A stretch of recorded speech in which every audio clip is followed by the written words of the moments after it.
So, here's the thing, I'm a 25-year-old woman, and I was supposed to get married last year. I had everything planned down to the last detail, except the one thing that really matters, the money. And when I say money, I mean the wedding fund my parents were supposed to give me. Yeah, that's right. The one thing they promised for years. Sounds pretty simple, right? Well, buckle up, because this is where things start to spiral. Let me take you back a few months.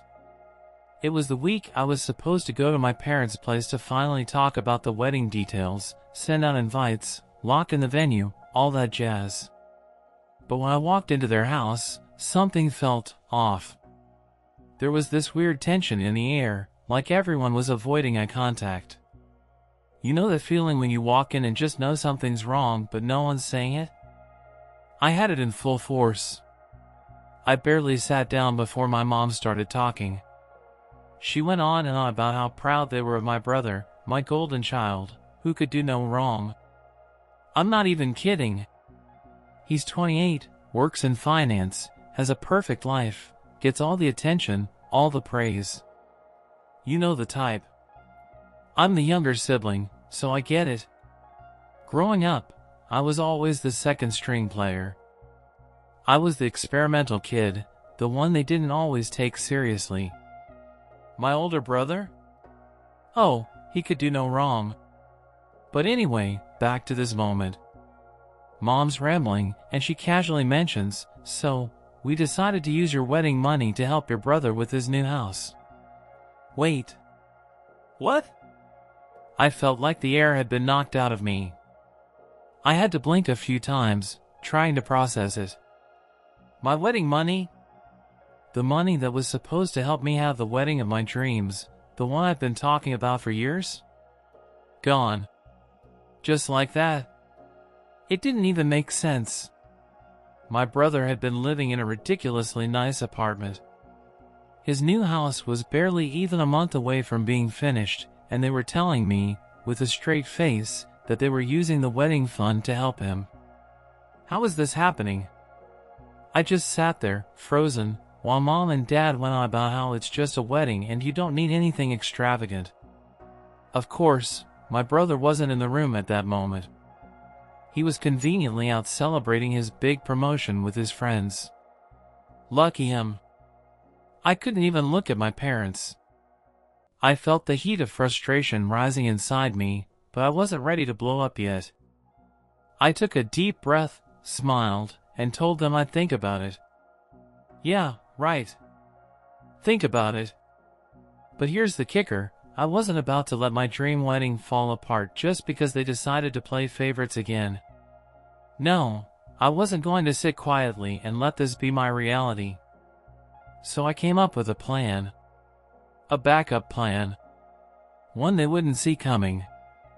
I wasn't going to let my parents' decision ruin the one day I'd been dreaming of since I was little. I was going to figure out a way to make it happen without them. I didn't tell anyone. Not my fiancé, not my friends, nobody. I didn't want to tip them off. I knew I had to work fast, so I kept everything close to my chest. And let me tell you, I was stressed. But I was also fueled by something stronger than anger, determination. I was ready to pull off something that would make them regret their decision, but it had to be done the right way. I had to move smart, not reckless. As time passed, I knew I was running out of options. I had my savings, sure, but not nearly enough to cover the wedding as I'd originally planned. But then an opportunity came up, one that I had to seize. Something unexpected, something I never thought I'd have to consider. It was risky. It was bold. But it was my only shot. What my parents didn't know was that I wasn't as dependent on them as they thought. I wasn't about to let them control my future, my happiness, or my wedding day. The wheels were already turning, and I knew that, no matter how they felt about it, I was going to get what I wanted. But the question was, would they find out? And what would they do when they did? You see, the real kicker is, they're about to find out.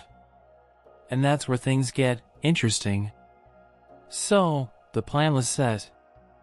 I had my backup fund. I had started making calls to vendors behind my parents' backs. I figured out a way to juggle everything on my own, how I could scrape together enough money, make the wedding of my dreams happen, and not rely on my parents for a single dime. It felt like a small victory. I was finally in control. But, like most things in life, it didn't take long for things to get messy. First, there was the moment when my parents finally caught wind of what I was doing. They didn't have all the details, yet, but it was enough to set them off. See, my mom had this weird sixth sense when it came to my life. She always knew when something wasn't quite right. She wasn't an idiot, after all. And I made one fatal mistake. I accidentally left my phone unlocked while I was talking to a wedding planner. Now, I don't know how long she'd been snooping around, but I came home that day to find her standing in my living room, arms crossed, staring at me like she had just found out I was secretly working for a rival country. "Are you really going behind our backs?" she asked, her voice cold and sharp. I froze. My heart started to race, and for a split second, I thought I could somehow talk my way out of it. But, of course, I knew I was caught. She had seen the email chain. She had seen everything. My attempt to play it cool? Completely shattered. "I'm not going behind your backs, Mom," I started, trying to keep the tremor out of my voice. "I'm just what?" She cut me off, her eyes narrowing. "You think you can do all of this without us? After everything we've done for you? You've spent months talking about this wedding, and now you're going to go and pull this stuff behind our backs?" Her voice was rising, getting louder with each word. I tried to explain myself. I tried to get the words out to make her understand that I wasn't doing this to hurt her, to hurt them, but there was no reasoning with her once she had made up her mind. And that's when my dad joined the scene. He stood in the doorway, arms folded just like her, his face set in that expression I knew all too well, disappointment mixed with anger. He didn't need to say a word, his presence said it all. "Is this what you've been planning all along?" he asked, his tone more disappointed than anything else. "After everything we've done for you, and you're just going to go and do this?" I could feel the weight of their words sinking in. The guilt, the frustration, the crushing realization that I had messed up. But here's the thing, they weren't seeing my side of things. They weren't understanding that, in my eyes, they had already messed up by taking away the wedding fund and giving it to my brother. I was just trying to survive. I wasn't going to let them bulldoze me anymore. But at that moment, the guilt was overwhelming. The room felt like it was closing in on me. But the real blow came when my brother, Mr. Perfect himself, called me later that day. I could hear the smugness in his voice, even through the phone. "Hey, just wanted to check in and see how things are going with your little wedding plan. Mom and Dad told me you've been busy," he said, dragging out the word busy like it was some sort of joke. I could feel my blood boiling. I wasn't about to let him get to me, but it was hard. He had it all, success, admiration, and, apparently, my wedding fund. And now, he was throwing it in my face like it was all one big joke. "Well, I've been busy, all right," I said, keeping my voice steady. "Busy trying to do this without you or anyone else getting involved." I could practically hear him smirk on the other end of the phone. "Oh, I'm sure you're doing just fine. You've always been good at handling things on your own." His tone dripped with sarcasm. "But, hey, if you need any help with the wedding, you know where to find me." I hung up before I could say something I'd regret. But I knew it wasn't over. I knew this was just the beginning of what was going to be a massive battle, not just with my parents, but with my brother, too. In the days that followed, things got even worse. My parents kept calling, lecturing me about how I was overreacting and creating drama. My brother started sending passive-aggressive messages about how lucky I was to have such a wonderful family, and how everything was going to work out in the end.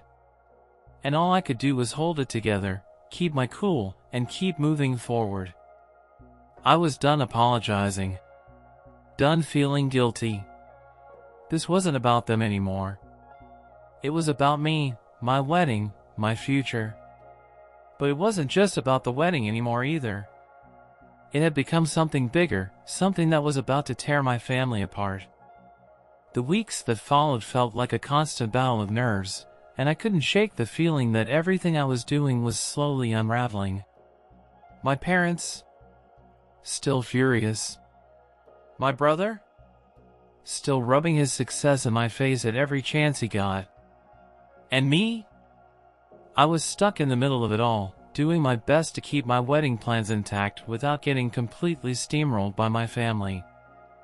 I kept pretending like everything was fine. Like I hadn't been doing everything in my power to make my wedding happen without their help. But deep down, I knew it was all falling apart.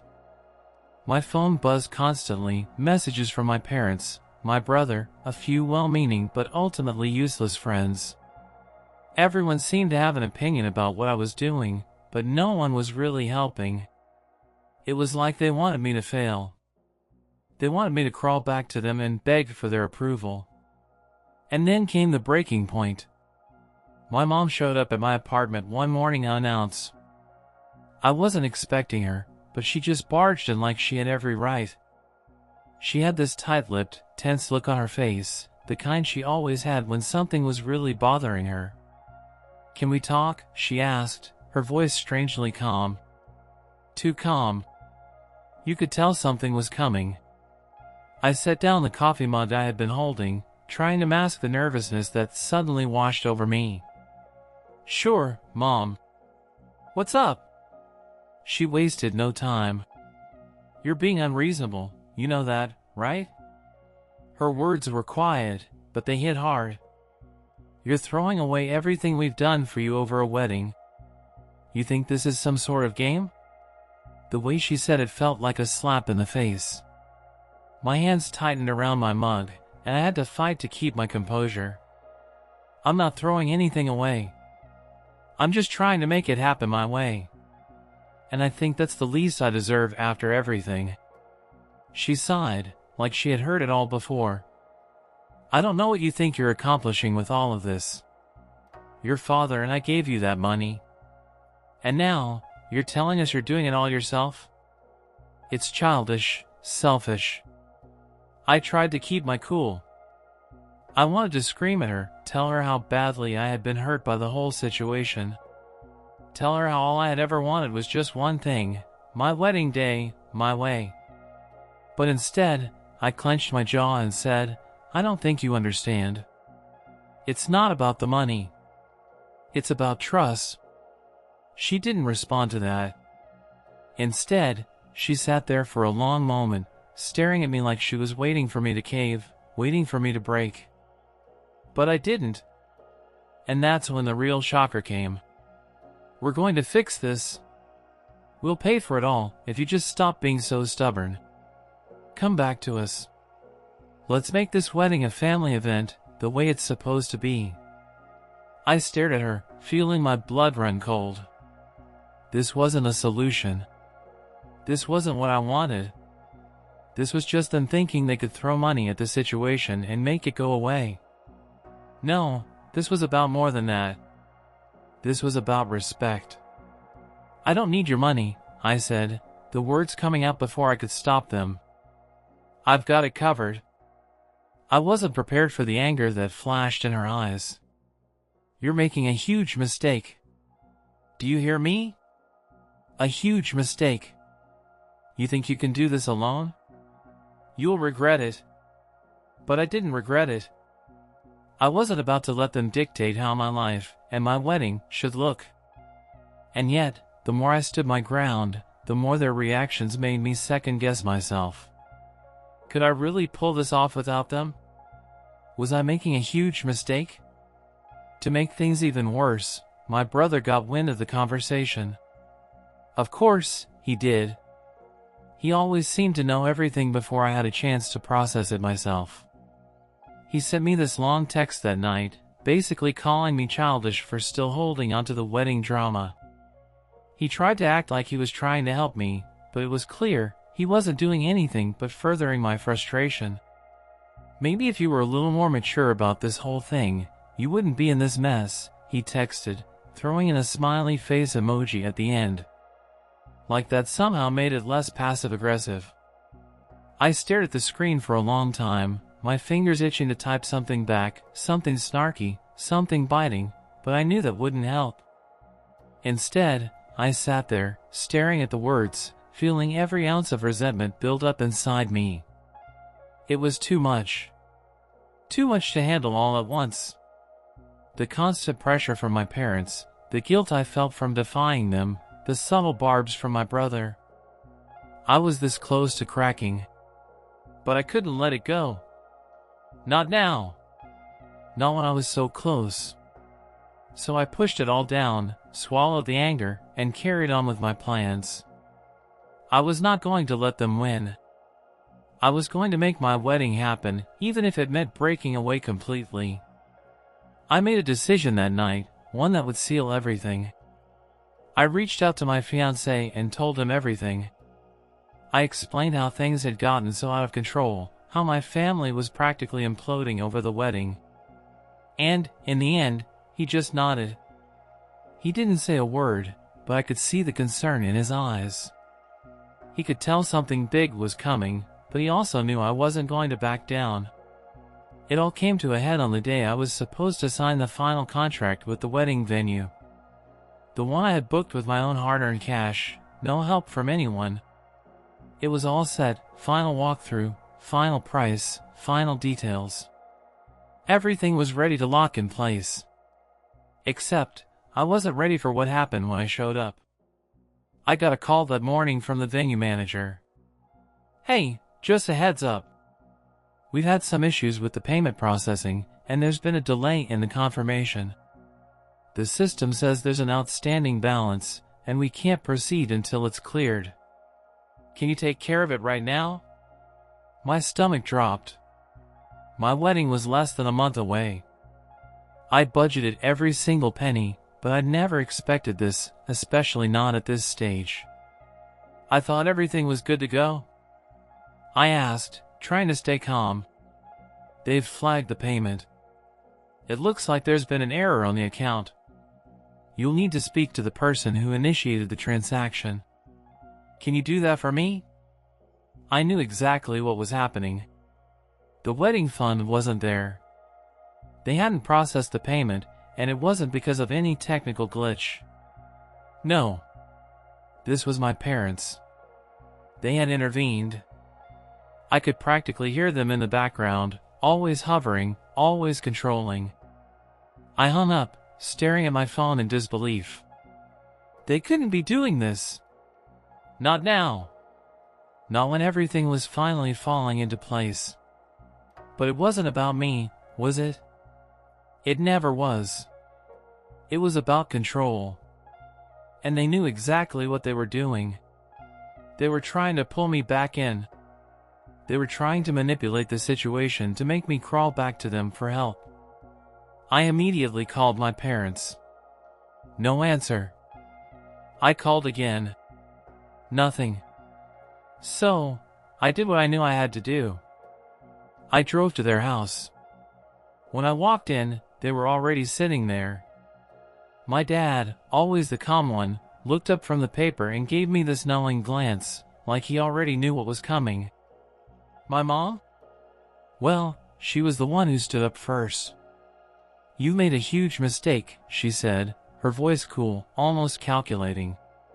She didn't even greet me. No "Hey, how's it going?" or "I missed you." Just cold, hard judgment. "You didn't think we'd let you just ruin everything, did you?"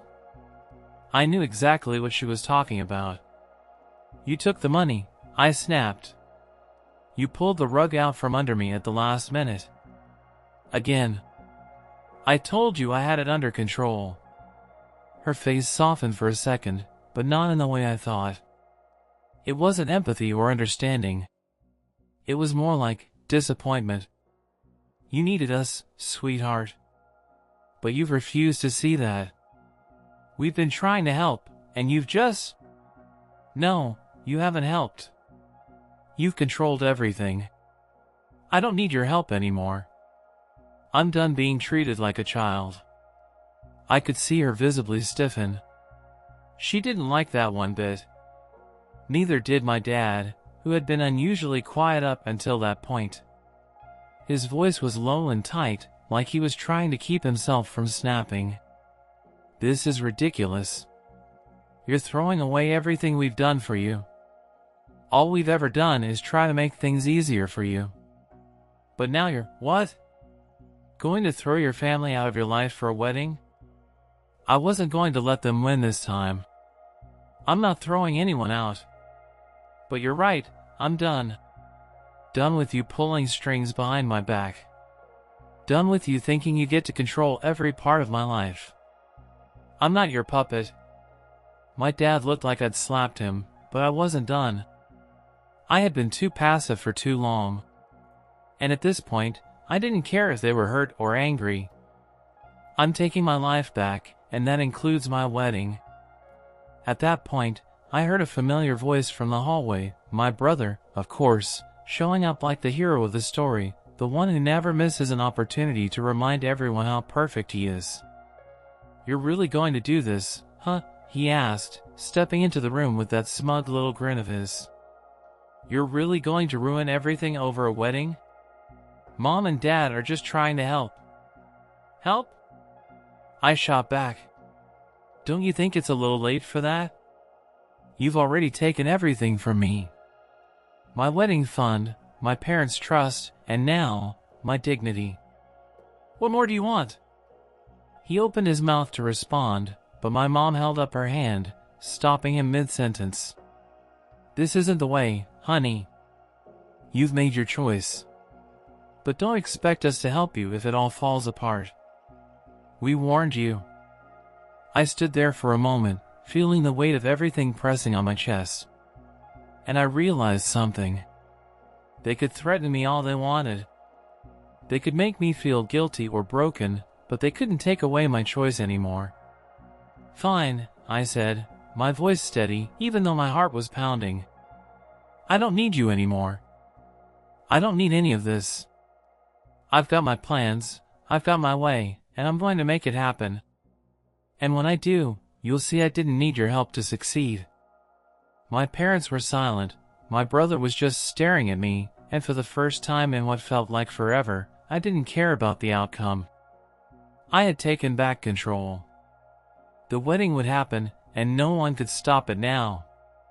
It wasn't the way I imagined my wedding would go. It wasn't the way anyone imagined it. I always thought I'd walk down the aisle with my parents smiling proudly in the front row, beaming with excitement. I never imagined we'd be in this place, this fractured, awkward, and tense place where every step I took forward felt like a step away from the family I thought I knew. But here I was, about to get married with the one person who actually got it, my fiancé.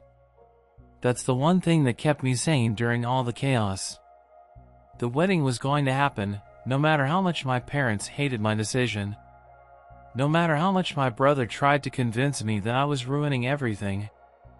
This was my life, my wedding, my choice. The days leading up to the wedding were filled with tension. I kept everything tight-lipped. No more discussions with my parents about the plans. No more updates. I had learned the hard way that every little bit of information I gave them became ammunition they used to guilt me, lecture me, or pressure me into changing my mind. I wasn't doing that anymore. I still remember the morning of the wedding. It felt like the world was holding its breath. I stood in front of the mirror, in my dress, feeling a strange mix of excitement and dread. My heart was racing, my hands shaking as I applied the last bit of makeup, and yet, there was this sense of calm. The storm that had been brewing for months was finally coming to an end. I had fought for this moment. I had fought for the freedom to do things my way, and no matter how everything else turned out, I knew it was worth it. I walked into the venue, my venue, the one I'd secured all on my own, and everything felt right. I saw the faces of the people who mattered, friends, my fiancé's family, the people who had supported me, who had understood why this day was so important. They were all there, standing beside me. No one else. No parents. No golden child. And it was perfect. But of course, there was still the inevitable showdown. It wouldn't be a real wedding without a little family drama, right? Just before the ceremony, I saw them. My parents. They showed up, uninvited, unannounced, standing by the entrance like they had every right to be there. My mom's eyes were filled with a mixture of regret and defiance, while my dad stood behind her, his posture stiff, like he was still trying to decide whether this was worth it. But there they were, trying to be a part of my day, trying to make things right after all the mess they'd caused. I took a deep breath. I wasn't going to engage. I wasn't going to let them ruin this. I had already made my peace with it. They had their chance. And now, this day was mine.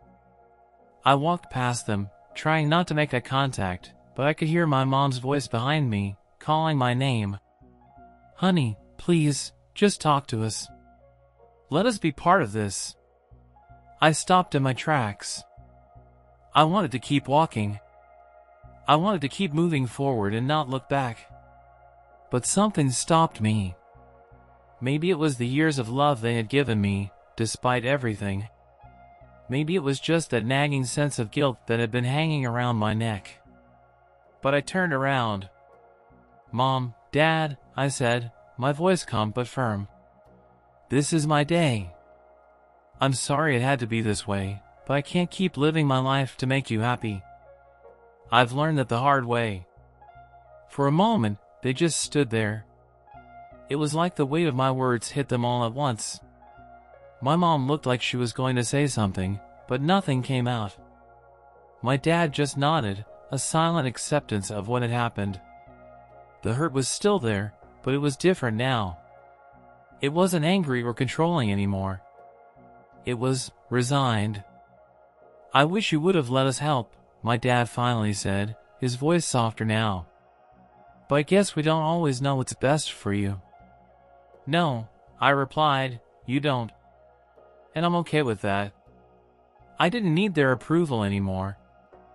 I didn't need them to fix things for me. I had built this day on my own terms, with the people who mattered. And that, in itself, was a victory. The ceremony went off without a hitch. It was everything I had dreamed of, beautiful, intimate, and filled with joy. My fiancé and I exchanged vows in front of the people who truly supported us, and when it was over, I felt a sense of freedom like I had never known before. I had taken control of my life, taken the power back from my parents, and created something of my own. And in that moment, I realized something. I didn't need their validation to feel worthy. I had already proven to myself that I was capable, strong, and independent. Later, at the reception, I caught a glimpse of my brother. He was standing off to the side, clearly annoyed. He didn't approach me. In fact, he didn't speak to me at all. And honestly, I was okay with that. I didn't need his approval either. As the night wore on, I felt a quiet peace settle in. It wasn't the perfect wedding, and it wasn't the family reunion I had hoped for. But it was my wedding. It was a day that was mine to cherish, a day I had fought for, and that made all the difference. The next morning, as I woke up to my new life, I didn't feel regret. I didn't feel guilty. For the first time in a long time, I felt completely in control of my future. And that was enough.